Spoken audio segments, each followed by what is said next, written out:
C'est en raison des travaux de la nouvelle salle, de la réfection de la salle communale du Petit Lancy, car notre ancien local sera malheureusement détruit pour cette occasion, mais c'est un petit peu comme le chalet sur la montagne, il sera reconstruit plus beau qu'avant. Et puis par ailleurs, on est très content que la mairie nous ait relogés dans des locaux qui sont extrêmement agréables.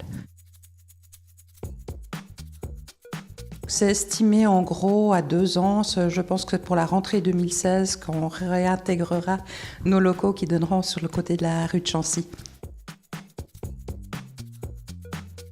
Le local est considérablement plus petit. Ceci étant, il a un charme fou parce qu'on est dans un vieux bâtiment, il y a des vieilles fenêtres. Enfin, moi, je suis très sensible à ces choses-là. Ils sont très lumineux aussi. Et puis, pour bon nombre de nos activités, ce côté plus intime convient très bien. On a un atelier de poésie, par exemple. C'est juste magnifique dans ce cadre-là.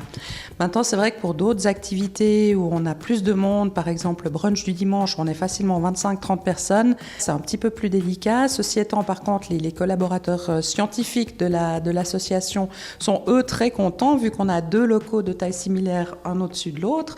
On est ici dans le local qui est destiné plutôt aux activités administratives et scientifiques.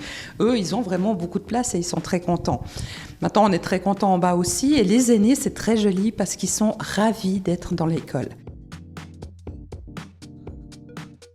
On développe plein de projets intergénérationnels et cette année en particulier, avec l'établissement de Petit Lancy-Cérézole, on a un projet d'école intergénérationnelle tout au long de l'année, pour lequel d'ailleurs on recrute du monde si jamais. Et par ailleurs, ce que les aînés disent, c'est qu'ils trouvent fabuleux d'être entourés d'enfants. Ils disent mais c'est la vie qui continue et on est content d'être là. Sur cette fin d'année, on a vraiment un catalogue extrêmement rempli. Alors en particulier, il va y avoir tous les jeudis de l'Avent.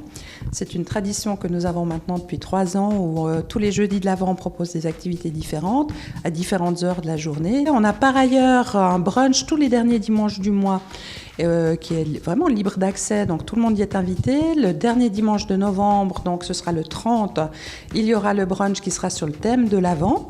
Et puis nous avons, comme je vous l'ai dit, des projets intergénérationnels qui sont en cours. Il y a des projets autour de la lecture, du dessin, de la découverte de la nature. Donc pour ces projets-là, si les gens sont intéressés, c'est vraiment un beau moyen de casser la solitude, de recréer des liens avec les enfants dans un contexte qui est vraiment presque magique, quoi. C'est vraiment un projet très très beau